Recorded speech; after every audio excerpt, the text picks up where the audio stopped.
broadcasting from deep within the Trinity Alps of Northern California. We are live from the Hermitage. Good evening, everybody. Thank you for tuning in. I'm sure I have my usual audience, at least. As we were saying last week, welcome to the most audience-free stream on YouTube. You know, it didn't always used to be this way. I had a career doing content creation of all different kinds for a long time. And we're going to talk about, Buddhist content creation in general, but you really, in fact, that's all we're going to talk about tonight is Buddhist content creators.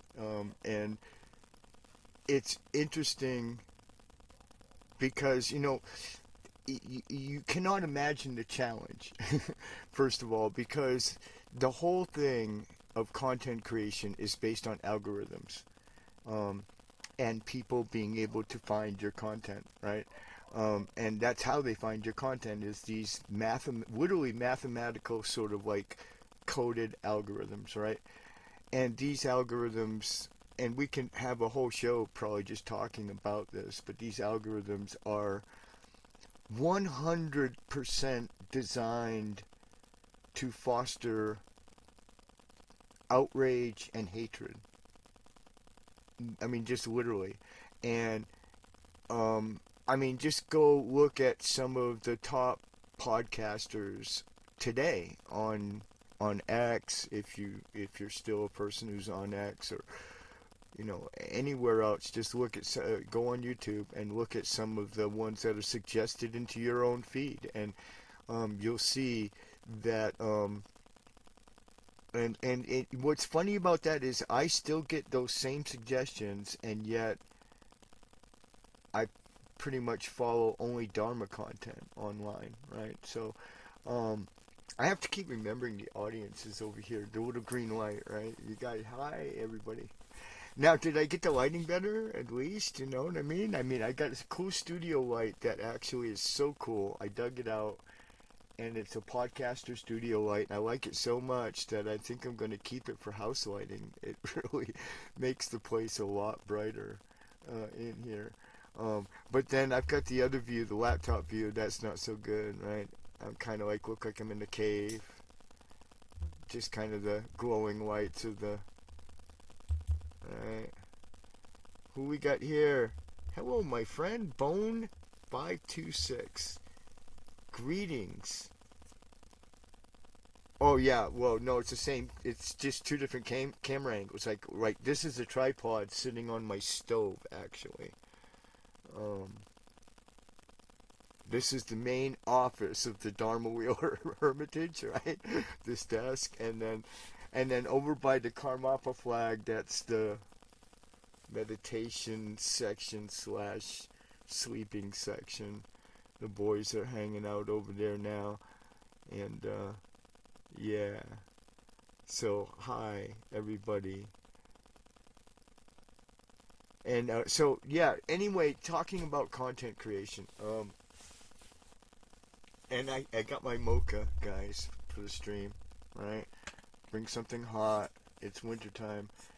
And I got my Yeti mug, my classic mountain Yeti mug filled with mocha, which is my recipe, guys, involves large amounts of hot chocolate and extremely strong Colombian coffee. Yowza, right?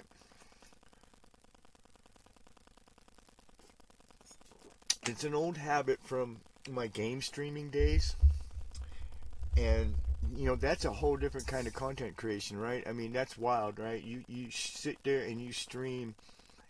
Good money, though, I have to say. You could get sponsorships and advertising, and it was acceptable, right? It was okay, you know what I mean? And that's another hard part of Buddhist content creation is really, you can't be draping the whole thing in a whole bunch of advertisements and stuff like that, right? So that sort of whole revenue stream for a Buddhist content creator doesn't really exist. It's been tried. I know some of the creators we're even going to talk about tonight on the stream have from time to time tried advertising, and I've never seen it be completely successful on a Dharma related content channel. So um, so that's gone. So you're kind of left with e-begging, right? I mean, essentially, you're left by the courtesy of the audience. It's sort of like busking on the street corner, right? You're playing guitar, and based on how good you play, that's how many coins hopefully will end up in the guitar case, right? And so it's similar to, it feels like that. It feels like you have to do a really good job, first of all, if you're doing Buddhist or Dharma related content. And the content creators we're going to look at tonight do an incredible job, by the way, which is, some of it blows me away because the production quality on these channels, you know, and not all of them don't have followers. Okay, there's at least one channel we're going to look at who's a friend of our channel and a friend of ours personally, who will look at his channel, and he's got 25,000 followers. So I mean, he clearly found a way around the algorithms, right? I mean, he found a way to swim around them.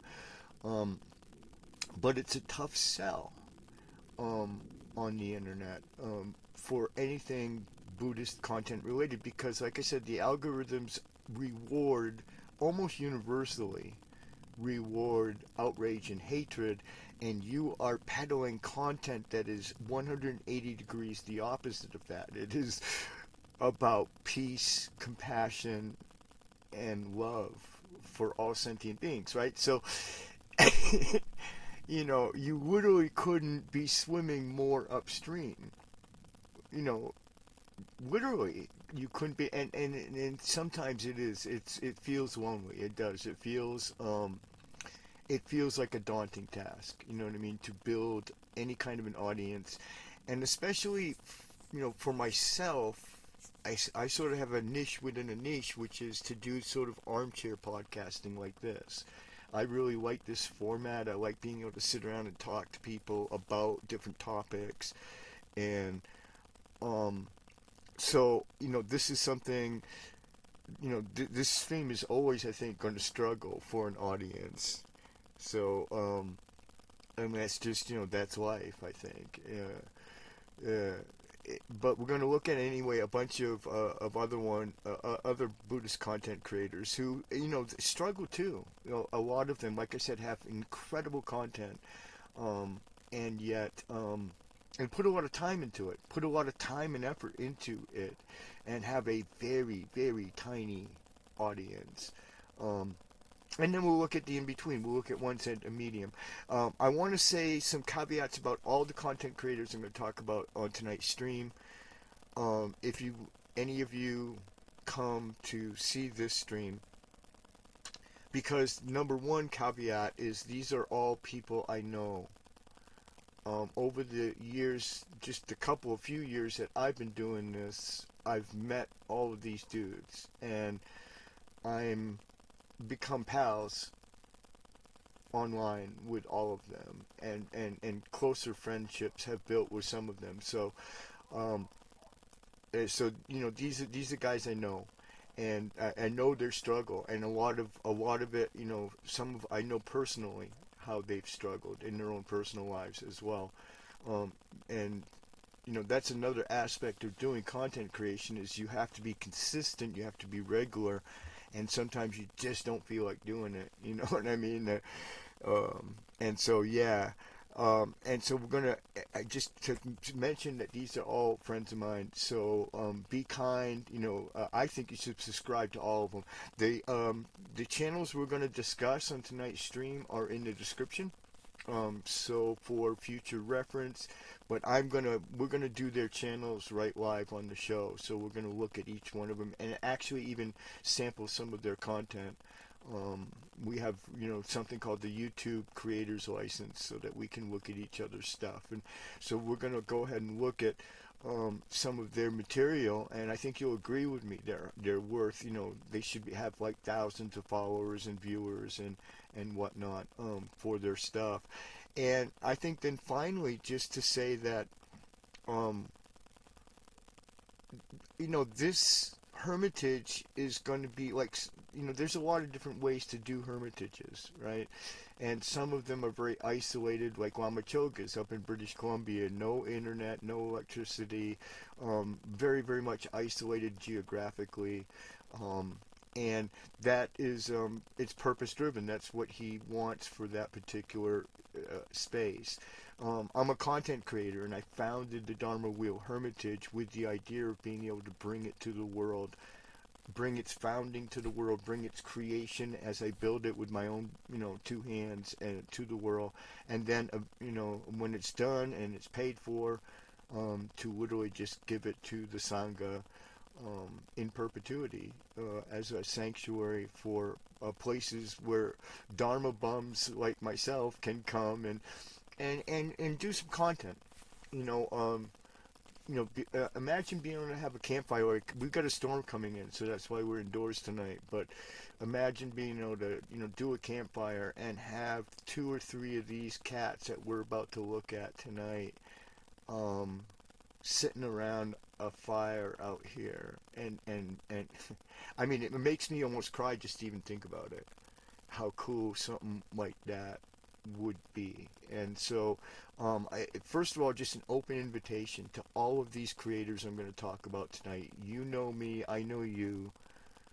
We've talked. This place is your home for as long as you want to come here, and we'll make sure you can do content. We'll have electricity, as I've done the videos. You can see I put out a Chainsaw Hermit episode yesterday on electricity. We're going to provide internet, nice, good streaming broadband internet, and electricity as a basic thing up here, along with the fire rings and the tent platforms. We're going to make sure that that exists up here. And so, and that's in part for that content creation, and hopefully not just my own Dharma content creation from this property, from this sacred space, but also others to come here and do this. So this tonight's show is really an open invitation, even a plea, if you will, for any of these people that I talk about tonight to come here, bring your backpack, bring a tent. In the case of Reverend Joshua, we're going to talk about him later tonight, and I fucking so love Reverend Joshua that, excuse the F-bomb, but we'll raise the funds to bring him over here. He's in Romania, and the time difference, probably he's not going to tune in tonight, but he might see the stream afterwards. Hello, Reverend Joshua, and we'll raise, I meant what I said on the tweet, we'll raise the money and fly you here. Just bring he backpacks all around Romania. So he's all got the gear. I mean, Romania's going to be a lot colder than here, I'm betting. So he's got the gear. I see. We're going to look at the videos where he just walks around like Romania, like it's like nobody's business. You know what I mean? And that's just so cool. I really dig. A lot of these cats are wandering aesthetics, really, wandering aesthetic content creators. It's wild, right? And when I first started doing it as a Buddhist content creator, and I was living that sort of wandering aesthetic lifestyle, it just never dawned on me that there'd be that many other people doing it. But there's more than a few. There's one I wanted to talk about. We're not going to actually highlight him tonight because I don't know if he'd be upset or not. But I've actually followed other religions, hermits like that are Catholic hermits, that were living out of their pickup trucks and stuff, and doing content, doing content online about that experience. So, and I think it's my hope too, on a personal level, to live the lifestyle of a hermit, to be up here. I've been on this land now for many days in a row this time around, and sometimes at times already weeks where I haven't left the property. Eventually it'll be months and hopefully even years where I do not leave this land. And so it's authentic in that sense, you know what I mean? But I also hope to try to bring that lifestyle to all the people who might be curious, because I think if if people could see that it's not as miserable as you might think, that it's okay, I think more people would do it. And let's face it, I mean, Buddha's pretty clear in the scriptures about this. The homeless state, the hermit state is desired, the ultimate desired state. All other states are cool, but if you got to pick, and I mean, Buddha's pretty clear on that. And so, how could you make that look? And so, I just want to show people. I just want to show people that it's not, it maybe is something that people can do and try. And if not, you can certainly slim down your life and renounce as much as possible, right? So anyway, let's take a look at some content creators, man. I'm ready to go. Let me see here. So the first one we're going to talk about, this guy is so cool. Let me make sure that this is going to work here. Yeah, all right, I think so. Yeah, you guys should be able to see me now. So this is the Wandering Yogi. And I don't know even where to begin. All of these cats got such cool stories, right? I mean, if you tune in Wandering Yogi, you know that all of this whole thing is all meant with just the biggest love. He has the biggest love for me too. We've communicated, and he's just got such a huge heart, first of all. And so I don't know. I don't want to get his. I haven't researched him or doxed him or anything. Everything I'm about to say is just stuff I've gleaned and semi-remembered from his content, right? But so he sort of just wanders around like Southeast Asia, I think mostly Thailand, right? Um, Now in Buddhism, there's an interesting thing going on here with him. That's actually why I started following him. Because in Thailand, there's three major schools of Buddhism: Theravada, Mahayana, and Vajrayana. And I think even my current audience has heard me say enough times that they know that I'm Vajrayana. I think it says so on like my business card or something like that. So, and so is the Wandering Yogi. In fact, the robe that he's wearing, or the shawl that he's wearing, there is a classic one. He is a lay ordained um, yogi, for real. And um, now I hope I don't mess this up and get it wrong. I've only had a couple conversations with him about this, and seen a little bit in his bio and in his videos. But he is a part of what is the only Vajrayana institution in Thailand. And the reason for that is that Thailand is not only a Theravada Buddhist country, like almost universally, like probably like 95% of like the entire population identifies as, and the Theravada monasteries are gigantic and super well funded and just everything, right? But it is a Buddhist kingdom, one of the last of the absolute monarchies on the planet. It's the real deal, right? It's like a Buddhist, Theravada Buddhist kingdom. And that's the story behind Thailand. It's Buddhist, but it's a very particular kind of Buddhism, right? And of course, Theravadins are the sort of the orthodox, like they're the ancient. You got to do everything exactly the way that Buddha sort of did it, right? And that's their role within Buddhism in general, is to be the conservatives, right? And But they're also an enlightened democracy, actually. Not I guess they've had problems, right? They've had difficulties in protests, and some of the kids aren't happy.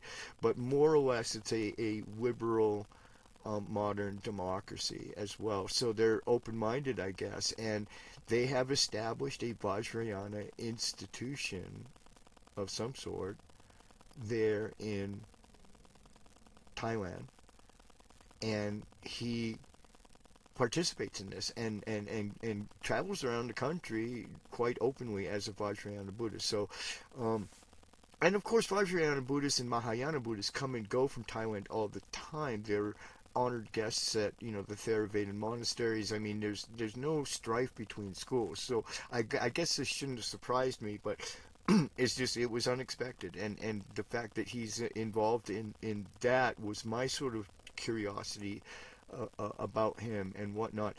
He also has family here in the States, or he did. I know that his mom, I believe, recently passed, and so now he doesn't come to the States hardly, I guess, maybe not at all. So we hope to entice him back to the United States for a visit to the Dharma Wheel Hermitage. I think the Wandering Yogi would really dig it here.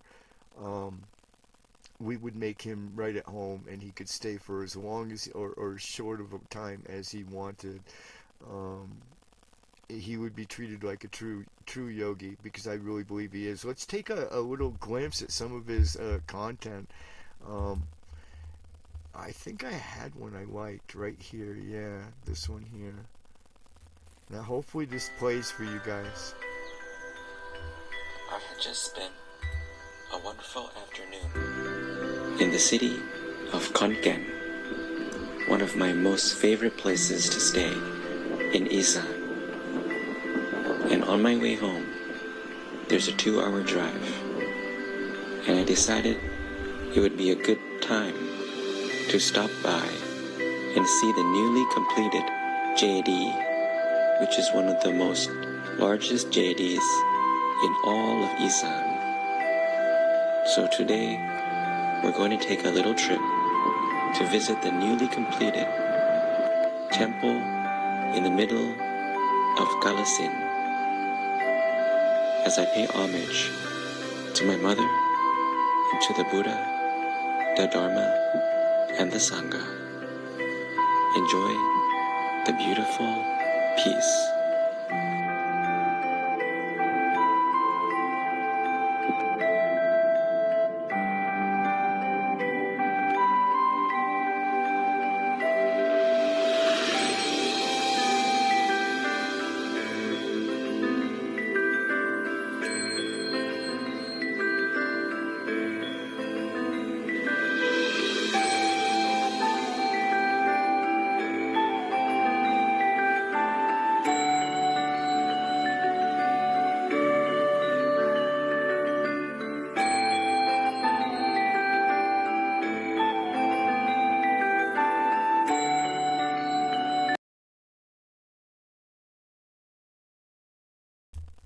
Greetings, Lama Choga.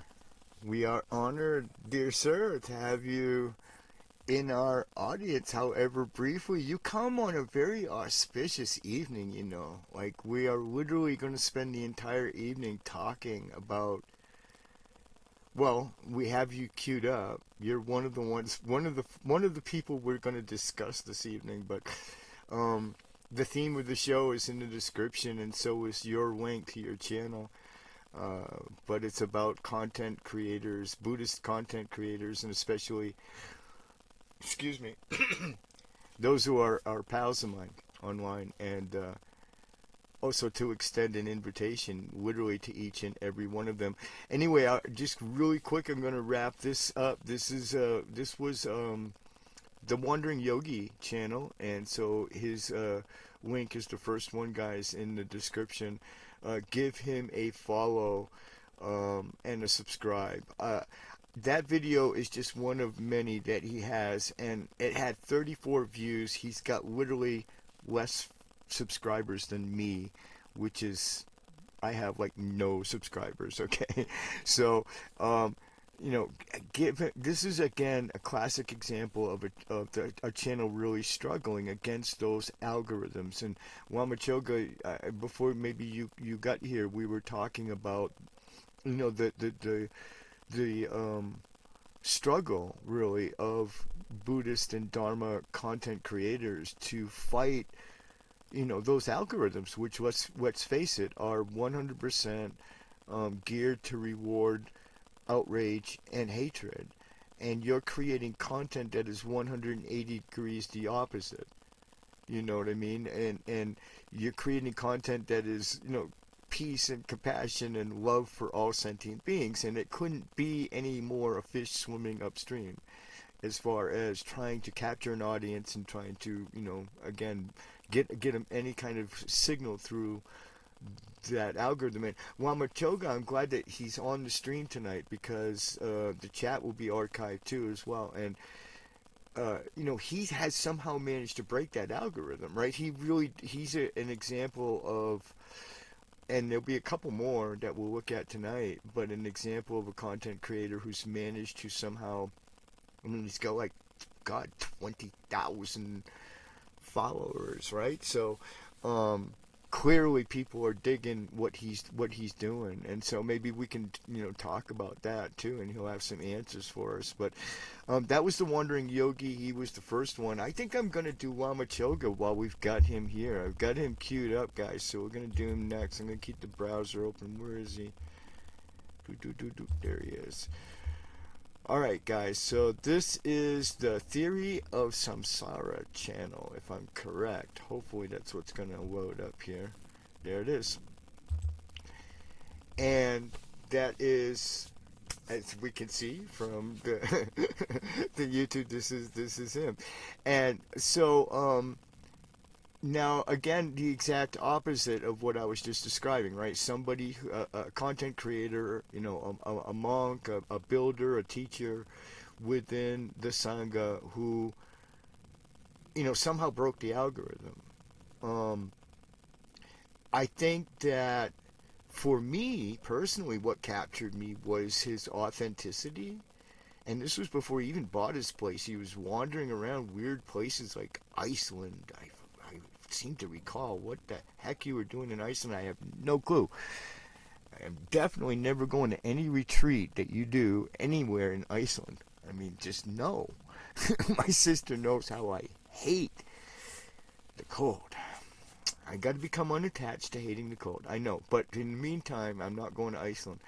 But this is the Theory of Samsara. This is literally probably the coolest Dharma related channel on the internet. I'm not just saying that because he's my pal. I'm not just saying that because we work together on different stuff. This is just the honest to goodness, hands down truth, and it very super accessible on the kinds of cool little things that I like. Like, I will never forget the time, and I even clipped it and used it in one of my own videos, the time he took a prayer wheel apart just to show us all what was inside. And that's the kind of stuff that you just really don't see that kind of thing everywhere.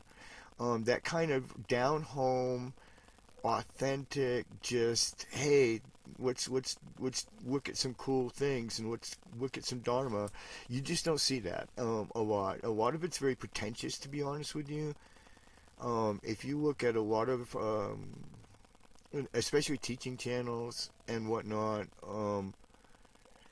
in my opinion, it can become very pretentious, and that's okay. I suppose pretentious has its role to play in everything in the grand scheme of things. But like I said, in my channel anyway, what I'm shooting for is much more of an armchair podcaster approach. I mean, I hate to put a spin on it that I know Lama Choga would not find humorous, but like maybe be like the Joe Rogan of Buddhists, right? Be able to sit around and really just be honest and really talk about some hard stuff maybe sometimes, especially like Lama Choga knows I like to tackle like cultural issues within sort of the Western converts and Buddhism in the USA and in the continent in general, the West. And so I like tackling stuff like that, and I can be, kind of honest because I am a Western convert. So, But anyway, to talk about theory of samsara. So, and he was wandering around, which is again is something that is kind of a key component, sort of a lot of these channels we're going to look at tonight, where you have this wandering aesthetic content creator, and that's how I saw him at first. You know, he was in Iceland, and then, wow, I think you were in Nepal for a while when I first started watching you. I mean, you were just everywhere. BC, it was actually something that came out of nowhere. Like, you had already bought the place, I think. I missed some videos or something. I missed a bunch of content, and then you'd bought the place, and I was like, BC, oh my God. And there you were, like, you know, building this place. Well, you know, I mean, maybe not like, not to be offensive, not political, obviously. I don't mean it in a political sense, but in a cultural sense, I don't mind being culturally confrontational. You know what I mean? I mean, I think that that's where I'd like to go with the channel for myself, for this channel, for me. I would like to be able to talk about stuff like that in an open and honest way. I think it's got its upsides and its downsides, but I think it's better to have somebody who can be honest about stuff, because maybe, you know, some people do have to just be appropriate. I mean, we're going to talk about you know, mamas and teachers tonight, and it's up to them what's appropriate. I mean, how they do their channel. Armchair podcasting isn't for everybody. I just think there's a place for one in every culture, and hopefully maybe I'm going to be that. Maybe I'm going to be one of those guys that's going to. I'm gonna be useful, the useful idiot in the crew of content creators. But Theory of Samsara is not, guys. So even though he's got like tens of thousands of followers, mash the subscribe button if you see this video, and you know, look at some of the videos. But we have to sample the content, Llama. So I'm sorry, but this is part of the show. So we're gonna sample every one, and I had one picked out. But I might have lost it. No, I think this one will do quite nicely, actually. This is a recent one. He just put it out, so let's take a look. And if you were a less stressed, happier, healthy person, that's also good. If you don't come home, you don't like shout at your wife or something like that, because what do you normally do, right? Normally I go out and get drunk and then I'm like a really angry person, whatever it is. Then it's a good thing for the world. And that's a valid motivation. And we're not looking down on that. So this first one is kind of focused on my well-being, although it is helpful for others. But it's like, I want to feel better. And many of us feel like, well, I'm traumatized, I'm sick, you know, I've got issues and problems. So it's kind of self-centered. It's not wrong, right? Everybody deserves to be happy. But this important point there is because self-concern ultimately causes a lot of problems in the world. Because if everyone is looking for their own well-being first, then we all compete with each other for the same resources, the same space, the same environment, right? This environment's lovely, but if everybody's like, ah, this is great, I want to live here too, and they all come piling in, it's lost, right? So the second one is this wish to be like a better person. I think a lot of people who I speak to, who come to spiritual path, they say, I want to meditate because I want to be a better person. I want to be, you know, calmer and less angry, and I want to be able to benefit others. That's really good motivation. And how you will do that is, for example, having a calmer mind, right? Being more relaxed, chilled out, and it will also work. But when you say, I want to be a better person, then immediately, it's the same with the first two. What is well-being and what is being a better person? So for some people, for example, in the first one, I want well-being, I want to be healthy, etc. For some people, it's like they have to have a really quiet environment where nobody bothers them, right? And I can only eat this kind of food. If my food has salt in it or has an additive, it's not going to be good for me. And this has a tendency to make people very small-minded, right? Because the outer conditions need to match my needs. And likewise, when I look at what does it mean being a better person, well, for some people...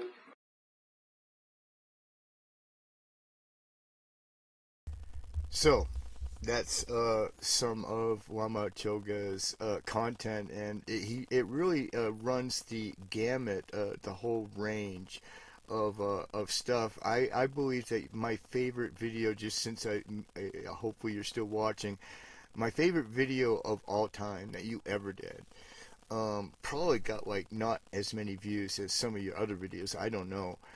It was perhaps tedious for some to watch, but I was absolutely fascinated by the interview that you did with the Korean. I believe it's Zen. I hope I'm right in that.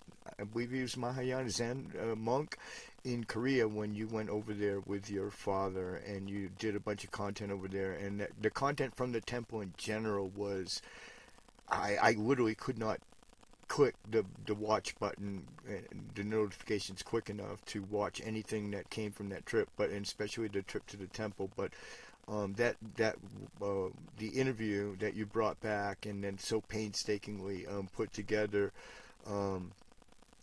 it really marked me. And actually, like I think when I came out, yeah, well, so just so you know, when I came out with my book, I talked about Easter eggs, you might remember, and there was 2 Easter eggs, one for the public, the general public, which is in the print version only.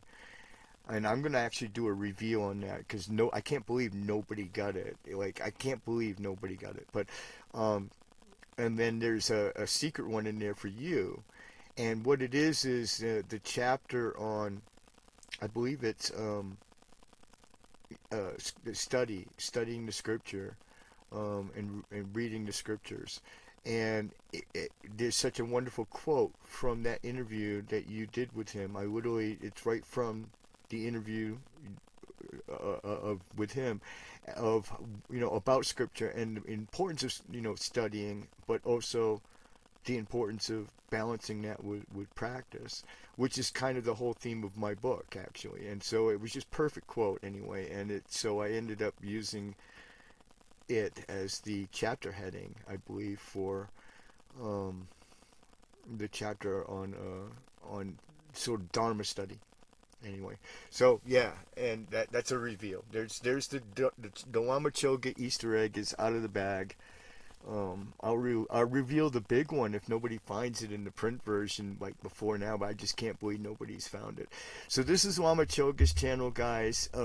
Again, as I've done with all of these cats that we're going to do tonight, this part of the show is an open invitation. I think that, as I said at the top of the show, I really want to position this Hermitage as a place where content creators like the ones that we're going to talk about tonight, who are my pals, but others even who I don't know, who will come to know hopefully, can come here to the Hermitage, and they'll have just the basics. They'll have the electricity, they'll have the internet.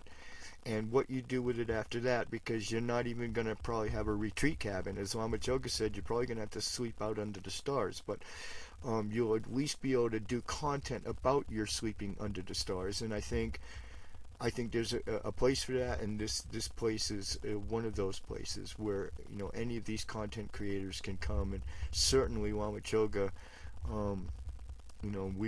I would be doing prostrations to see him walk across the property line of the Dharma Wheel Hermitage. Alrighty then, so up next, guys, who do we want to do next? Let's do Reverend Joshua, because Lama Choga, you would love Reverend Joshua.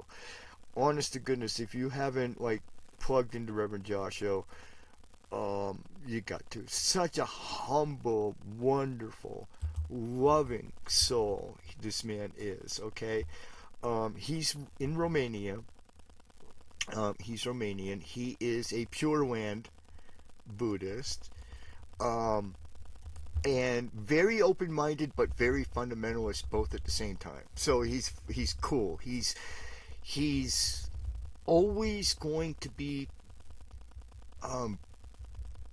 preaching the point of view of Pure Land, and that is a point of view within Buddhism that I guess somehow perhaps always feels it needs to defend itself somehow or whatever, but not really. I actually agree with a lot of what he says, and as I pointed out, the Amitabha prayer is in the Garshan Buddhist prayer book. I pray it every day as part of Vajrayana Buddhism. So, we're on the same page on a lot of things, and so Reverend Joshua anyway is in Romania, and he's got a little hermitage. They are very, very rustic, very much along the lines of what I have in mind. Very rough lumber, um, Hermitage, but it's permanent structures nevertheless. But rough lumber, enough to because it's Romania, it's chilly, right? He wants to be able to keep warm and stuff like that. So, and he's got dogs and cats right on the Hermitage property. We're not gonna do cats, probably not on purpose anyway. I mean, I suppose if one wanders along and comes on the property, we're going to have to take care of it. But because we really dig dogs, but he also has dogs and has this wonderful, open, super loving, super respectful relationship with animals that I find compelling. I feel like I have it. And it's something that I find very compelling. In people is to see the love and the respect, especially for the sentience of these creatures, and there, the possibility that prayer in Buddhism. One of the neat things to me is the very possibility that these animals, these companions of mine who are with me, can somehow benefit from the Dharma, and that even they are not immune to benefiting from it, and that to me is huge. And so Reverend Joshua just has this really, really warm-hearted kindness, compassion kind of thing going on. But what I love, and I want to find one of his videos if I can. I guess maybe it's in his shorts. Will be where we can see him. But he hikes around. There he is with his backpack. That's not his main backpack though. That's not his traveling pack. But he goes everywhere. Anyway, he's got this big mountain pack that's his actually main walking pack. And he walks, as far as I can tell, hundreds of miles. It doesn't say that he doesn't take rides from people. And I imagine people do give him plenty of rides. So, but I don't think he's hitchhiking or anything like that. And he just walks around Romania, and there's all these wonderful excuse me. There's all these wonderful and there's even Vajrayana. He's got tons of Lama friends. He goes to these Vajrayana institutions, and he's just completely open, does everything, shows the prayer wheels and smiles, and gets greeted and treated quite well by his Lama friends and everything. So I don't know that I've actually seen him with Theravadins yet, but I don't think he would be immune to wanting to hang out with him. I mean, he's very, very kind of, like I said, he's weird. He's interesting because he's firm about his faith, but yet also he has that universalistic approach of not I don't know, I call it not stepping on toes, right? You know what I mean, within the schools, because that's kind of what it amounts to. But anyway, Reverend Joshua, and let's look at it, see if we can bring one up. This is maybe not the one I had in mind, but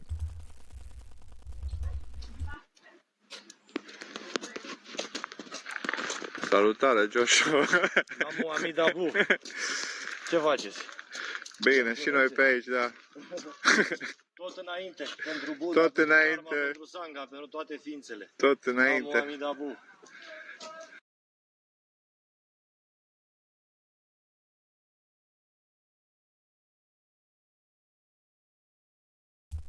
so anyway, that's Reverend Joshua. That's just a quick peek at his some of his material. I really love the ones where he's walking around though, and he goes on pilgrimage constantly. He's totally a wandering aesthetic. His content is fantastic, guys. Give him a match to like and subscribe. Again, all the links for all these content creators are in the description of the stream below. So give him a follow up and watch his videos. I follow him on lots of different media too. He's active on X. I know that Lama Choga doesn't like X and has left X, but Reverend Joshua's active there. I don't know if he's on Blue Sky or not, but I do know he's on X, and he does some incredible posts there as well, like photos and stuff like that of him traveling, especially his traveling ones. And then he's like a very much in a vein like Lama Choga in the sense that he does interviews too as well, and he does podcasts with multiple guests, and he loves to do like opposing viewpoints. Like he loves to have, you know, people on that he knows that don't exactly align with his particular Pure Land approach. So he's just a wonderful guy and worth 100% a follow. And we would roll out the red carpet for you, Reverend Joshua. And I made a commitment on X actually the other day publicly. And I will do this. I will actually even tax Lama Choga to help me do this. But I will pay for Reverend Joshua's airfare here to the States and back home to Romania. And he's already got his little mountain pack, his actually big mountain pack that he travels around with. He's ready to go. I'm sure if he can survive walking around Romania, he can survive walking around this mountain. And we'll get him here.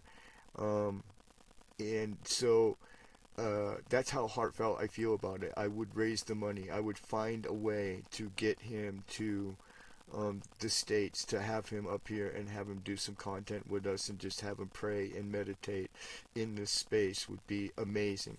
So give him a follow, and that's Reverend Joshua, as I call him. And yeah, so who should we do next, guys? Alright, we'll save the crazy guy for last, and let's do the most non-crazy guy in the pack. But he's a friend of mine, a dear friend of mine. We've become very close, like, over the years. And so this is the channel of Venerable Tarpa. I don't know how, maybe if Lama Choga's even heard of him or whatever. But we've become close friends. I've become involved a bit with their Sangha. They have an online Sangha that's very sort of organized similar to Lama Choga's community. And so I participate a bit with them in that as well. He has an interesting story, and that's what attracted me to him and his teachings. He feels that there is a place for a secularized version of Vajrayana, Tibetan Vajrayana Buddhism. A place where one isn't faced with the task of both doing the practices and believing in, say, certain deities and entities and stuff like that. And he believed that he had approach. He believed this for years. He was a wandering monk, and he at one point approached the Dalai Lama and said, "Look, I think I have this. I think I have something here, and I would like to try to go back to the States and teach, or back to the West and teach this to people, because I think there would be a certain group of people who this would help." And it's not that it's speaking against the religious aspects of Vajrayana Buddhism, just simply saying that maybe how can we peel the skeleton out and present it in a way that's still reverent, still devout, but yet perhaps peeled away of some of the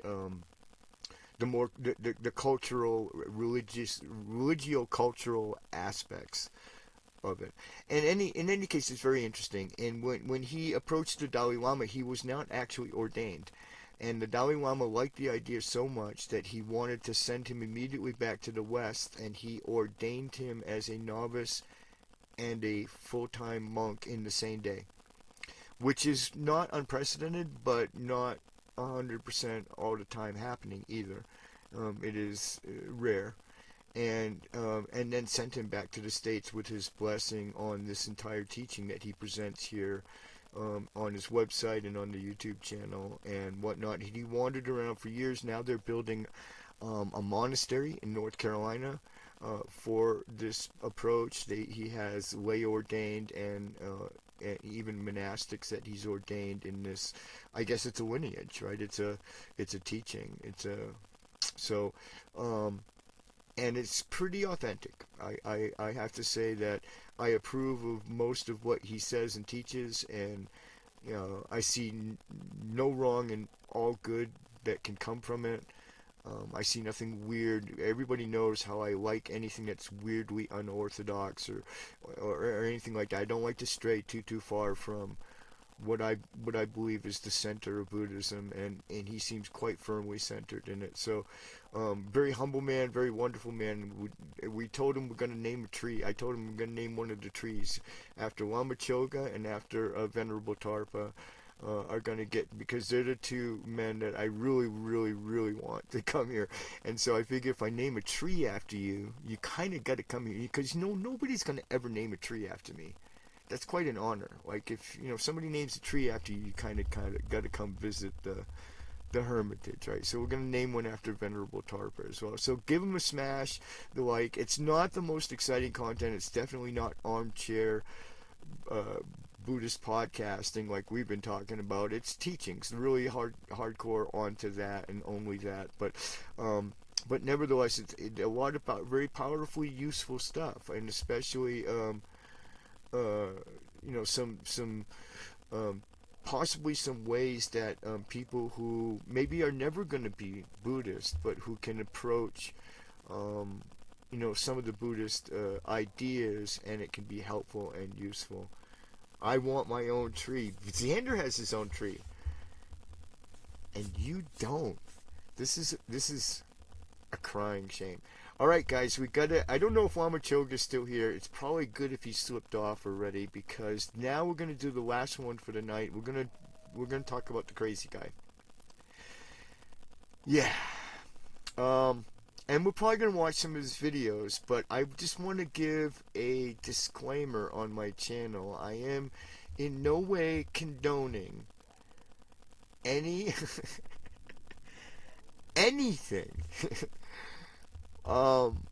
that this next gentleman says, does, anything that he happens to be wearing at the time. I literally, all I can say is, for some bizarre reason, I love him. We've communicated a bit, and he's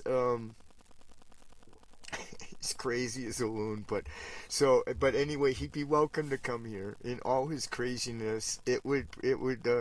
I think that if we can't find a way, and me and Lama Choga have talked about this before years ago. If we can't find a way to help the neurodivergent, isn't that the woke term we use in? The neurodivergent, isn't that what we are? But anyway, this dude's truly divergent though, so be prepared, braced up. Like I said, I'm not responsible because I don't watch a lot of this stuff on his channel, so I don't even know what kind of thing I might click on here. So, but anyway, so our last one of the night, guys, is a Buddhist content creator. He was a former monk for 7 years, and I actually watched his channel while he was still a monk. And in fact, that's how the channel got its name, Monk's Life, right?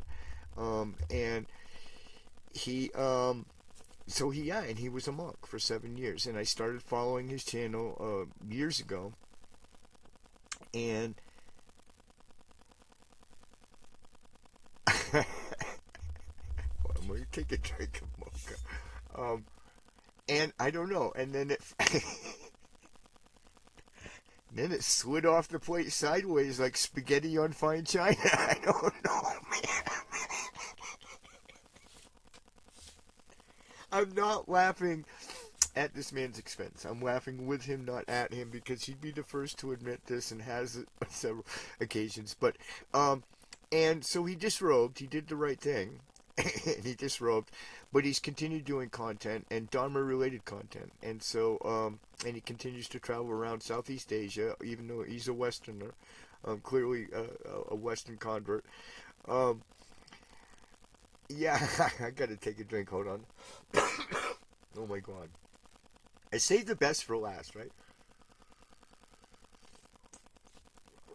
But anyway, so Monk's Life, and we'll look at some of his videos. He does a lot of great content though, and he's really good at it. He does great like spur of the moment live streams. Just be walking around like Malaysia somewhere, and pop out his selfie stick and start rapping and walking around. And does a lot of meditating. Does meditation classes actually with people. He has students who work with him, and he teaches meditation. And to be honest with you, when he does that, he's quite good at it.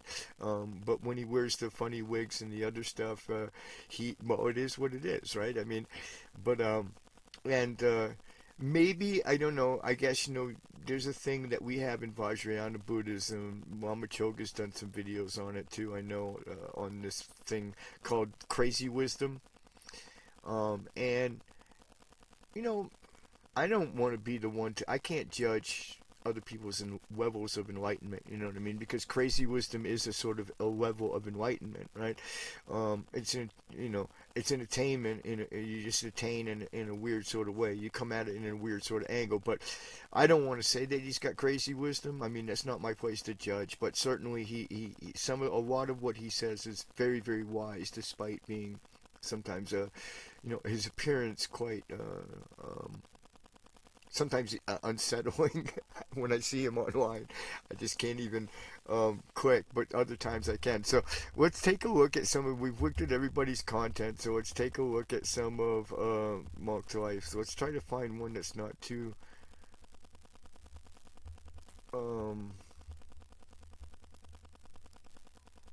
okay. I guess I can't resist this one here. Homeless schizophrenic beggar. Let's just alright.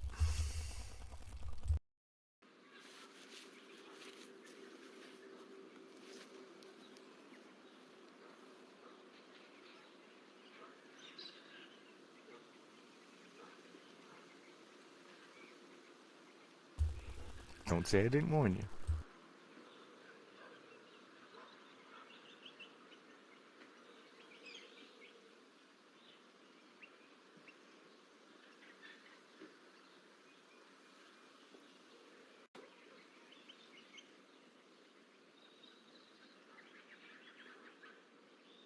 Yeah, we got to get this guy here. I mean, just I'll try to. I want to look at a couple more actually. I'm gonna maybe one where he actually talks.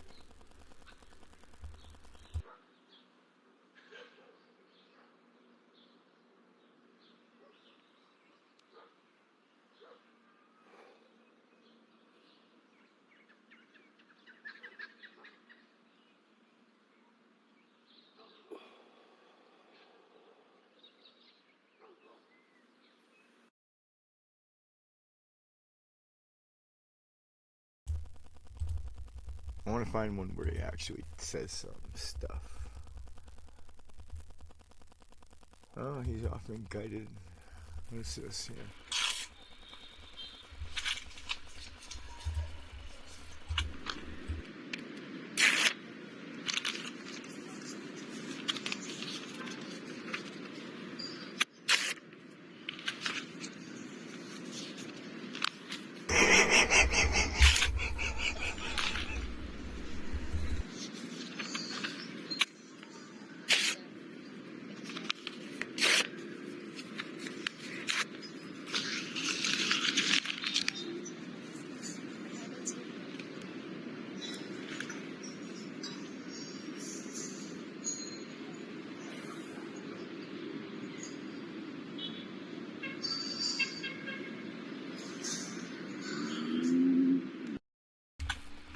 Okay, I'm gonna look at one of his shorts, man. Sometimes his shorts are really funny.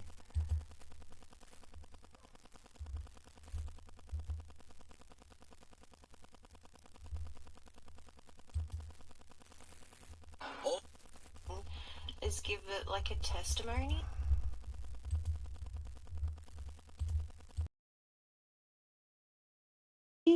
If that's okay. Give your test. Bumping down. All right. All right, everybody. We got the Vaseline, we got the Mozzies, we got the second wave feminism, and we got a little bit of Taft too. Oh with my the Sydney God. boy in the back. We're ready to go on this meditation journey, and you should be ashamed of yourself that you're not here joining along. I invite you to join for the upcoming live streams as much as you can. Leave your comment down below if you have any questions, and we will see you soon from the bush. Put a white bubble of light around the car so that we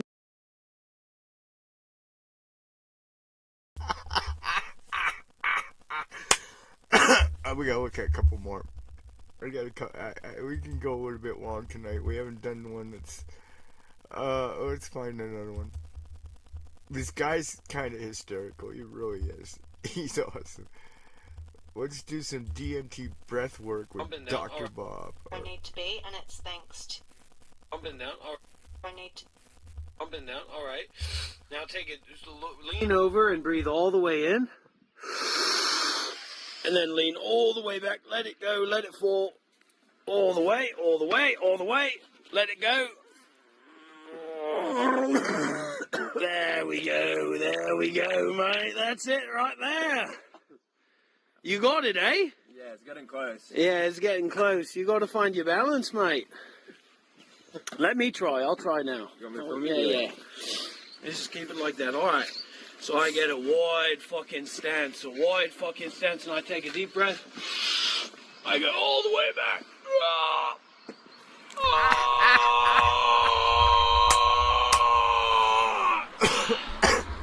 Oh my goodness.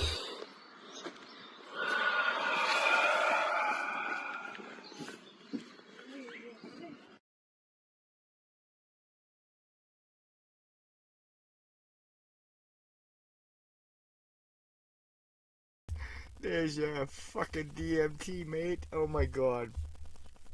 So, that's Monk's Life. Monk's Life, anytime that you want to come here to the Dharma Wheel Hermitage, you're more than welcome. More than welcome. So, give him a follow, a like, and subscribe. That's about as weird as he gets, although, I don't know, maybe a bit weirder, but I've never seen him be, like, truly offensive. What is happening right now? What do you mean? What, about him? He was trying to induce a DMT-like experience through breath work, and he told the guy he could do it, and the guy told him, I don't believe you, because I've taken DMT. So he, like, was explaining to him how to do it. And that's what they were demonstrating, some sort of breath work that would give him a buzz. I think. That's what he was on about. It's sometimes hard to tell. So anyway, that's tonight's show, guys. Thank you guys for being patient. I'm pretty sure we got everybody I wanted to talk about. Give them all a like and subscribe and a follow. Their channels are all listed in the description of this stream. Again, they're doing...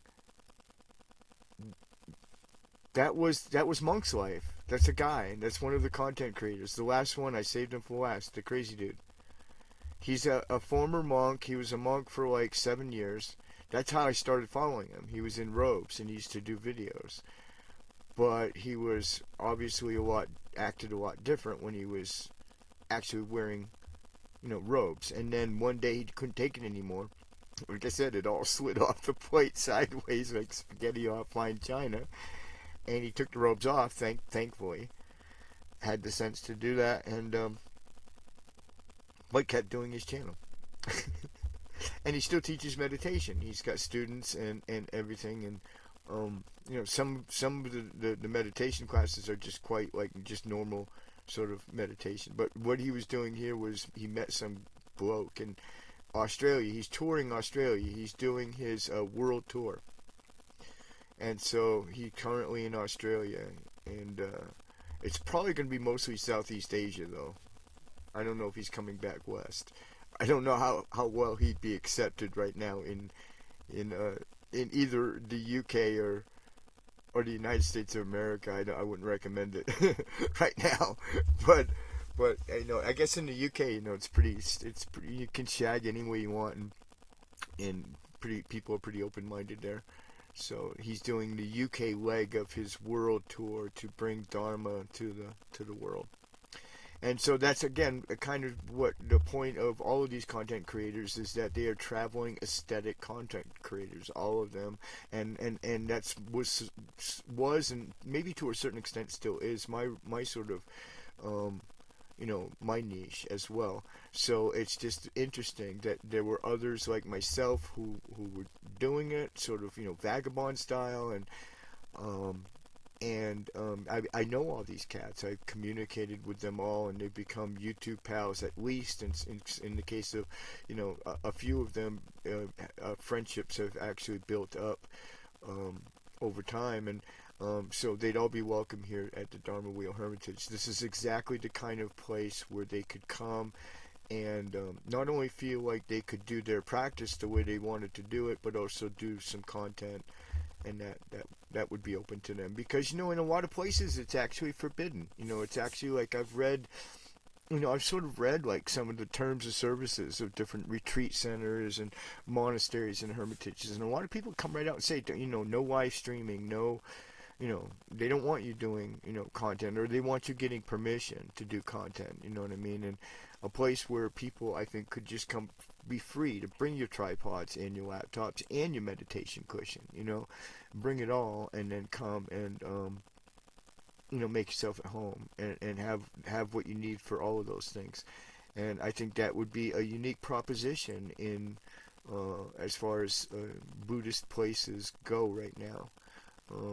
And would be a useful thing. So that's what we're building here at the Dharma Wheel Hermitage. And these people for sure, because I know them, but any content creator, really, any Buddhist content creator, any Dharma content creator, I would certainly love to have them come visit. But these ones in particular are my pals, even my crazy monk's life, and they're my pals, and I love them all to death. And I would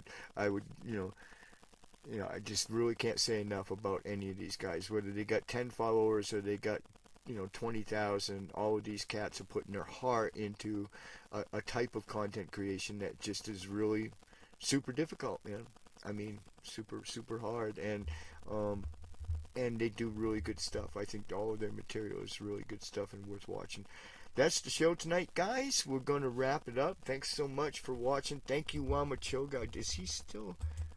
Oh, he might still be on. Lama Choga, thank you for coming by, if you can still hear us.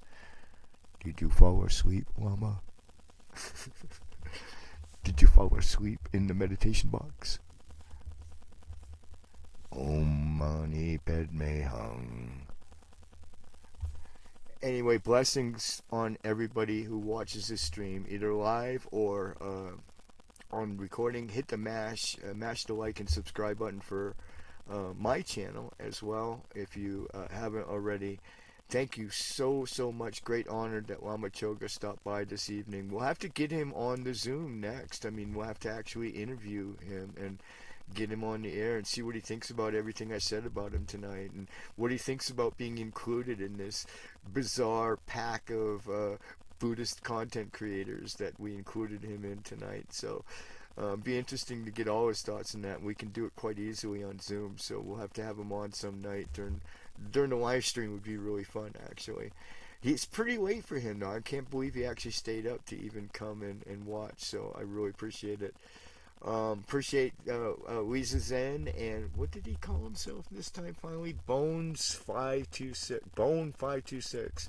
Oh my god, I don't even want to know what that means, man. Sometimes just don't ask questions, that you don't want immediate answers to.